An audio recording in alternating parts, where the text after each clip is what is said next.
जय हिंद दोस्तों, आप सभी एक्स सर्विसमैन का आज की इस वीडियो में स्वागत है। दोस्तों, इस समय हम हैं इंडियन इंस्टीट्यूट ऑफ पेट्रोलियम की ऑफिशियल वेबसाइट पर और आज की इस वीडियो में हम बात करने वाले हैं भारतीय पेट्रोलियम संस्थान में निकली एक्स सर्विसमैन के लिए जूनियर सेक्रेटरीट असिस्टेंट और स्टेनोग्राफर की भर्ती के बारे में। तो दोस्तों, ऑफिशियल नोटिफिकेशन के लिए आप यहाँ से डाउनलोड कर सकते हैं। तो चलिए स्टार्ट करते हैं आज की वीडियो। ठीक है, तो एक्स सर्विसमैन के लिए जो मेन पॉइंट्स हैं, जैसा कि आप सभी जानते हैं, मैंने इस स्लाइड में डाल रखे हैं। तो सबसे पहले दोस्तों हम बात कर लेते हैं इंपॉर्टेंट डेट्स की। इंपॉर्टेंट डेट्स दोस्तों आपकी इस प्रकार हैं। इस भर्ती में अप्लाई करने के लिए जो ऑनलाइन एप्लीकेशंस हैं वो 22 जनवरी 2025 से स्टार्ट हो चुके हैं, जिसकी लास्ट डेट है 10 फरवरी 2025। तो दोस्तों 22 जनवरी से 10 फरवरी 2025 के बीच में आप इस भर्ती में अप्लाई कर सकते हैं। और the last date for receipt of hard copy of application, इसकी डेट है दोस्तों 17 फरवरी 2025। यानी कि ऑनलाइन एप्लीकेशन फिल करने के बाद में उसका प्रिंट लेने के बाद आपकी जो हार्ड कॉपी है आपके सभी डॉक्यूमेंट्स के साथ में 17 फरवरी 2025 तक पहुंच जानी चाहिए। बात करते हैं दोस्तों total number of vacancies for ex serviceman. तो एक्स सर्विसमैन के लिए दोस्तों यहाँ पर टोटल नंबर ऑफ वैकेंसीज में जो है वो बिल्कुल परफेक्ट तरीके से दिखाया नहीं गया है कि कितनी वैकेंसीज रिजर्व्ड हैं। लेकिन दोस्तों एक्स सर्विसमैन के लिए इस प्रकार की वैकेंसीज में 10% जो वैकेंसीज हैं वो रिजर्व रखने का प्रावधान है गवर्नमेंट ऑफ इंडिया का। तो 10% वैकेंसीज एक्स सर्विसमैन के लिए रिजर्व्ड हैं। बात करते हैं दोस्तों JSA 1 यानी कि जूनियर सेक्रेटरीट असिस्टेंट की जो भर्ती है उसमें कितनी वैकेंसीज हैं और आपका जो एजुकेशन क्वालिफिकेशन है वो क्या होगी। सबसे पहले दोस्तों बात करते हैं जूनियर सेक्रेटरीट असिस्टेंट जनरल। इसमें दोस्तों जो टोटल नंबर ऑफ वैकेंसीज हैं वो हैं 5, अनारक्षित यानी कि जनरल कैटेगरी की 4 और SC कैटेगरी के लिए 1 वैकेंसी रिजर्व्ड है। ठीक है, चलिए आगे चलते हैं दोस्तों। और junior secretariat assistant store and purchase की टोटल नंबर ऑफ वैकेंसीज हैं 3, अनारक्षित यानी कि जनरल कैटेगरी के लिए। ठीक है, और नेक्स्ट है दोस्तों junior secretariat assistant finance and account. तो फाइनेंस एंड अकाउंट का जो JSA है उसमें जो टोटल नंबर ऑफ पोस्ट हैं वो जनरल कैटेगरी के लिए रिजर्व्ड हैं। 5 वैकेंसीज यहाँ पर हैं। पे लेवल दोस्तों आपका 2 होगा, जिसमें आपकी बेसिक पे 19,900 से 63,200 रुपए के बीच में होगी। चलिए आगे चलते हैं और आपको बता दें इसेंशियल एजुकेशन क्वालिफिकेशन। तो दोस्तों JSA यानी कि जूनियर सेक्रेटरीट असिस्टेंट में अगर आप भर्ती होना चाहते हैं तो आप 10+2 पास होना चाहिए, प्लस आपके पास में दोस्तों जो है वो टाइपिंग की स्किल भी होना जरूरी है। आगे चलते हैं दोस्तों और बात करते हैं स्टेनोग्राफर की एक्स सर्विसमैन के लिए कितनी वैकेंसीज हैं। तो दोस्तों कनिष्ठ आंसुलिपिक यानी कि जूनियर स्टेनोग्राफर की टोटल नंबर ऑफ वैकेंसीज यहाँ पर 4 रखी गई हैं, जिसका पे लेवल होगा 4। बेसिक पे आपकी 25,500 से 81,100 रुपए के बीच में रखी गई है। इसमें दोस्तों जो आपकी एजुकेशन क्वालिफिकेशन है वो 10+2 है, प्लस आपके लिए शॉर्ट हैंड की स्किल आना जरूरी है। आगे चलते हैं दोस्तों और बात करते हैं एज रिलैक्सेशन की। तो यहाँ पर दोस्तों जूनियर सेक्रेटरीट असिस्टेंट के लिए जो मैक्सिमम एज है नॉर्मल कैंडिडेट्स के लिए 28 ईयर्स है और स्टेनोग्राफर के लिए 27 ईयर्स है। एक्स सर्विसमैन के लिए दोस्तों आपकी जितनी भी सेना की सर्विस है आपकी एक्चुअल एज में से माइनस करने के बाद में आपकी जो एज है वो 3 साल से ज़्यादा 27 साल से या फिर 28 साल से ज़्यादा नहीं होनी चाहिए। मतलब 28 में अगर आप 3 साल प्लस करते हैं तो 31 ईयर से ज़्यादा नहीं होनी चाहिए जूनियर सेक्रेटरीट के लिए, और स्टेनोग्राफर के लिए 27 ईयर से ज़्यादा नहीं होनी चाहिए। ठीक है, चलिए आगे चलते हैं दोस्तों और बात करते हैं syllabus and skill test for JSA। तो जूनियर सेक्रेटरीट असिस्टेंट के लिए आपका सिलेबस क्या होगा और आपका स्किल टेस्ट क्या होगा उसके बारे में हम बात कर लेते हैं। सबसे पहले तो दोस्तों बता दें कि इसमें आपके 2 पेपर लिए जाएंगे, CVT 1 और CVT 2। पहले पेपर में दोस्तों आपसे मेंटल एबिलिटी टेस्ट लिया जाएगा, जिसके लिए आपको नंबर ऑफ क्वेश्चंस होंगे 100, मैक्सिमम मार्क्स होंगे 200।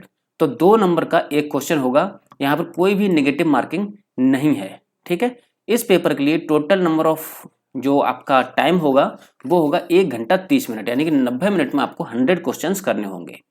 उसके बाद में आता है दोस्तों पेपर सेकंड के लिए टाइम अलॉटेड है दोस्तों 1 घंटा। इसमें आपके लिए 100 क्वेश्चंस होंगे। ठीक है, 50 क्वेश्चंस होंगे आपके जनरल अवेयरनेस के और 50 क्वेश्चंस होंगे इंग्लिश लैंग्वेज के।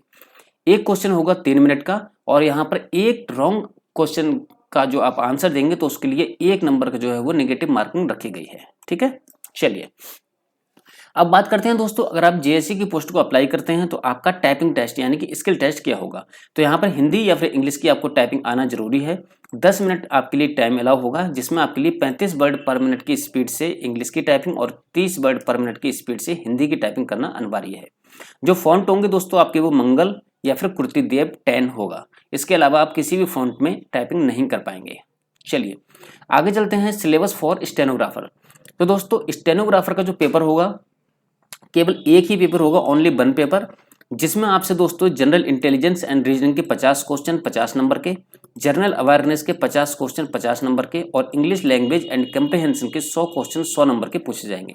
यहाँ पर दोस्तों 0.25 की नेगेटिव मार्किंग होगी फॉर एवरी रॉन्ग आंसर। ठीक है, इसके लिए आपको टाइम दिया जाएगा दोस्तों 2 घंटा, यानी कि 2 घंटा आपके लिए टाइम दिया जाएगा 200 क्वेश्चन करने के लिए। यहाँ पर 200 मार्क्स के आपके क्वेश्चन होंगे। ठीक है, चलिए स्किल टेस्ट की बात करते हैं फॉर स्टेनोग्राफर। यहाँ पर दोस्तों आपको 10 मिनट की एक डिक्टेशन दी जाएगी, जिसमें आपके लिए हिंदी स्टेनोग्राफर या फिर इंग्लिश स्टेनोग्राफी में आपको 80 वर्ड पर मिनट की स्पीड से लिखना होगा। उसके बाद में उसके लिए जो भी कैंडिडेट्स इंग्लिश की स्टेनोग्राफी में टेस्ट देंगे उनके लिए इंग्लिश की टाइपिंग करके उसके लिए ट्रांसक्रिप्ट करना पड़ेगा, जिसके लिए आपको समय देना होगा 50 मिनट के अंदर। और हिंदी की अगर आप स्टेनोग्राफी में डिक्टेशन लिखते हैं तो आपके लिए हिंदी की टाइपिंग करते हुए उसको 65 मिनट में सेम टू सेम टाइप करना होगा। ठीक है, चलिए आगे चलते हैं और एप्लीकेशन फीस की बात करते हैं। यहाँ पर दोस्तों जो नॉर्मल कैंडिडेट्स हैं उनके लिए 500 रुपए की जो है वो एप्लीकेशन फीस रखी गई है, लेकिन यहाँ पर भूतपूर्व सैनिक जो कि एक्सरेसमैन के लिए ये फीस जो है दोस्तों एग्जेम्प्टेड है। ठीक है, चलिए आगे चलते हैं और बात करते हैं हाउ टू अप्लाई। तो अप्लाई करने के लिए दोस्तों इनकी ये वेबसाइट है www.iip.res.in। इस पे अप्लाई लिंक पे आपको क्लिक करना है और आप अप्लाई कर पाएंगे। इसका जो लिंक है नोटिफिकेशन का और ऑफिशियल वेबसाइट का फॉर अप्लाई मैं इस वीडियो के नोटिफिकेशन में दे दूंगा। अप्लाई करने के बाद में आपके सभी प्रमाण पत्र डॉक्यूमेंट्स, आपके स्किल के टेस्ट के जो प्रमाण पत्र होंगे वो आपके लिए ये जो एड्रेस दिया गया है दोस्तों, वरिष्ठ प्रशासन नियंत्रक CSIR भारतीय पेट्रोलियम संस्थान PO IIP Mohkampur Haridwar road Dehradun 248005 पर आपको भेजने होंगे। ठीक है, इसकी जो लास्ट डेट है दोस्तों वो 17 फरवरी 2025 शाम 5:30 बजे तक है। एप्लीकेशन के साथ में जो हार्ड कॉपी आप भेजेंगे उस पर आपके ये पूरे डॉक्यूमेंट्स भेजने होंगे। एक्सप्रेसमैन खास करके ध्यान दें, आपकी self attested copy of discharge book आपको भेजना अनिवार्य है। ठीक है, चलिए आगे चलते हैं और बात करते हैं salary for JSA and stenographer. अगर आप दोस्तों JSA या फिर स्टेनोग्राफर की पोस्ट पर सिलेक्ट हो जाते हैं तो आपकी सैलरी क्या होगी। तो दोस्तों JSA के लिए आपका पे लेवल 2 होगा, बेसिक पे आपको 19,900 से 63,200 रुपये होगी और आपकी जो मिनिमम सैलरी होगी जो कि 1 जुलाई 2024 को कैलकुलेट की गई है वो 35,180 रुपये होगी। चलिए आगे चलते हैं दोस्तों और बात करते हैं स्टेनोग्राफर की सैलरी क्या होगी। तो इनका दोस्तों जो पे लेवल है वो 4 है, यानी कि JSA से जस्ट डबल है और आपकी जो सैलरी होगी वो 46,050 रुपीज इन हैंड होगी। 1 जुलाई 2024 को इसकी गणना की गई है। ठीक है, ओके। उसके बाद दोस्तों इन पदों पर केंद्र सरकार के कर्मचारियों के लिए स्वीकार और CSIR के लिए लागू सामान्य भत्ते यानी महंगाई भत्ता जैसे कि DA, house rent allowance, HRA, transport allowance आदि दिए जाते हैं। तो पूरे के पूरे आपके जो गवर्नमेंट के अलाउंसेस हैं जो अदर सेंट्रल गवर्नमेंट या फिर स्टेट गवर्नमेंट के एम्प्लॉयज के लिए दिए जाते हैं वो आपके लिए मिलेंगे। प्लेस ऑफ पोस्टिंग, तो दोस्तों Indian institute of petroleum Dehradun में ये भर्ती है। तो ये आपका जो प्लेस ऑफ पोस्टिंग होगा वो देहरादून ही रहेगा, इसके अलावा आपकी पोस्टिंग कहीं पर भी नहीं होगी। तो ऐसे एक्सप्रेसमैन जो यहाँ पर जॉब करना चाहते हैं देहरादून में या फिर यहाँ से नज़दीक है वो इसमें अप्लाई कर सकते हैं। तो उम्मीद करते हैं दोस्तों ये वीडियो आपको पसंद आई होगी। अगर वीडियो पसंद आए तो वीडियो को लाइक और हमारे यूट्यूब चैनल को सब्सक्राइब जरूर कर लेना। तो चलिए दोस्तों कल फिर मिलेंगे एक नई वीडियो के साथ में, तब तक के लिए नमस्कार, जय हिंद, जय भारत।